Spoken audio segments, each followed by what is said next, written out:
बिस्मिल्लाहिर्रहमानिर्रहीम। अस्सलामु अलैकुम वरहमतुल्लाहि वबरकातुहू। नाज़रीन, मैं हूं मोहम्मद ज़ुबैर और आप देख रहे हैं मेरा YouTube channel Zubair studio Jampur. कैसे हैं आप सब? उम्मीद करते हैं कि आप सब खैरियत से होंगे। आज एक नई वीडियो के साथ हाजिर खिदमत हैं जो यकीनन आप लोगों को ज़रूर पसंद आएगी। तो चलिए वीडियो स्टार्ट करते हैं। अज़ान में क्या बोला जाता है?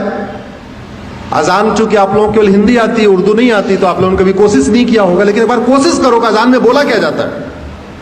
अज़ान में यह कहा जाता है दिन में 5 बार या 2 बार जब भी अज़ान होती है, अल्लाह के अलावा दूसरा और कोई भी इबादत के लायक नहीं, ये बोला जाता है।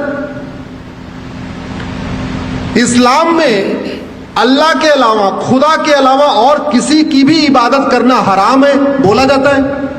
मदरसों में सिखाया जाता है, कुरान में लिखा है, हदीसों में लिखा हुआ है। अजान में लाउड स्पीकर से बोला जाता है, नहीं तो गूगल ट्रांसलेट करके देख लेना, अजान का मतलब सर्च करना, आपको पता चल जाएगा क्या मतलब उसमें बोला जाता है।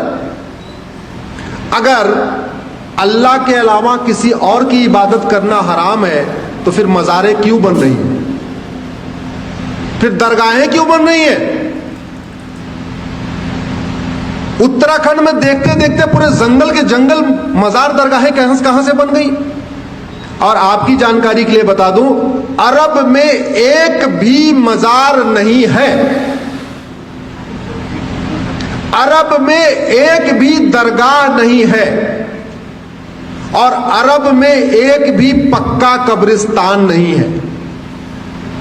इसलिए नहीं है क्योंकि बुत परस्ती, किसी भी और के सामने सजदा करना, किसी भी और के सामने सर झुकाना, यह हराम है।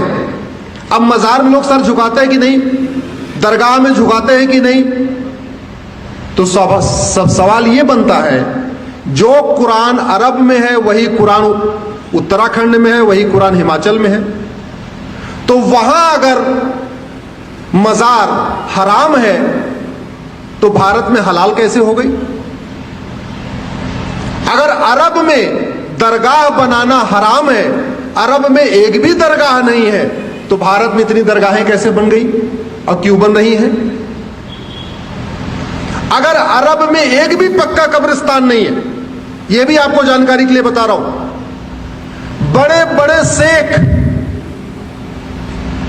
जिनके घर में सोने की प्लेट होती है, सोने का चम्मच होता है, अरबपति खरबपति हैं, उनकी भी कब्र पक्की नहीं होती, क्योंकि पक्का कब्रिस्तान भी हराम है।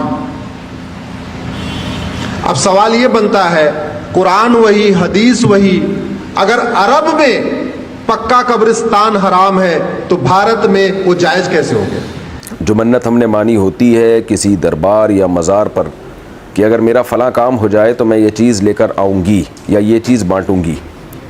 मेरे बच्चे 3 साल नहीं थे तो मैंने मन्नतें मानी थी, बाद में मेरे भांजे ने मुझे बताया कि ऐसी मन्नत हराम है और जो मन्नत की चीज़ है वो भी हराम होगी। इस बारे में रहनुमाई फ़रमाएँ उम्मे अब्दुल्ला डेरा इस्माइल ख़ान से। मज़ार पे जाके मन्नतें मांगना ये बिदअत और बुरा अमल है, मज़ारों का मन्नतों से कोई ताल्लुक़ नहीं है। अगर मज़ार पे मन्नत इस तरह से मांगी थी कि वो जो कब्र में बुज़ुर्ग हैं उनसे कहा था कि अगर आप मेरा ये काम कर दें तो मैं ये करूँगी, तो ये तो बिल्कुल ही हराम है और इस पे ना मन्नत मुनक़िद होती है, ना आप पर सदका करना लाजिम होता है, बल्कि उल्टा गुनाह होगा। और अगर अल्लाह से मन्नत मानी थी कि अल्लाह अगर मेरे औलाद हो गई तो मैं तेरी खातिर ये सब कुछ करूँगी, तो मैं तुझे खुश करने के लिए सदका करूँगी, तो उसके लिए भी मज़ार पे जाके सदका करना जायज़ नहीं है, क्योंकि ये तो बिदअत की जगह बन चुकी है मज़ार। तो अल्लाह के लिए अगर मन्नत मानी है, उस बुज़ुर्ग का कोई उसमें दखल नहीं है, ना उनसे अक़ीदत मोहब्बत का इस मन्नत में कोई दखल है, तो फिर ये मन्नत वाजिब है, लेकिन उसमें सदका कर दे। कोई ये कहा कि टॉफ़ियाँ बांटूँगी, ये करूँगी, ये सब चीज़ें लाजिम नहीं होती। और मज़ार पे जाके नहीं, अपने महल्ले में ही कहीं भी सदका कर दें, लेकिन मज़ार पे ना जाएँ आइंदा कभी भी, इस तरह से ये नाजायज़ है। कब्रिस्तान जाने का हुक्म हमें 2 वजह से, एक तो ये कि आखिरत की याद ताज़ा होती है, एक ये कि कोई बड़ी शख्सियत अगर दफन हो तो इंसान उनकी कब्र पे जाके उनके लिए दुआ कर सकता है। लेकिन ये भी जब उस मज़ार पे बिदात ना हो रही हूँ, क्योंकि हदीस में आता है मन कस्सरा सवाद कौमिन फहुव मिनहुम, जो किसी कौम के में इजाफ़े का ज़रिया बनता है ना, यानी उनको गोया बढ़ा कर दिखाने का सबब बनता है, तो वो भी उन्हीं में से। तो मज़ारों पे नाच गाने हो रहे हैं, कव्वालियाँ हो रही हैं, लोग मन्नतें मान रहे हैं। तो ऐसे मज़ार पे आप जाएंगे और वहाँ जाके आपकी नीयत बेशक सिर्फ ये है कि वहाँ उनके लिए दुआ करना, लेकिन इससे लोगों में ये गलत फहमी होती है कि ये इसलिए गए हैं कि ये भी गोया बिदती है। तो या तो वज़ाहती बयान जारी करे इंसान कि मैं तो इसलिए नहीं गया, मैं इसलिए गया हूँ। तो इसलिए बेहतर यही है कि इन चीज़ों से इज्तिनाब किया जाए, जाएँ ही नहीं मज़ारों पे।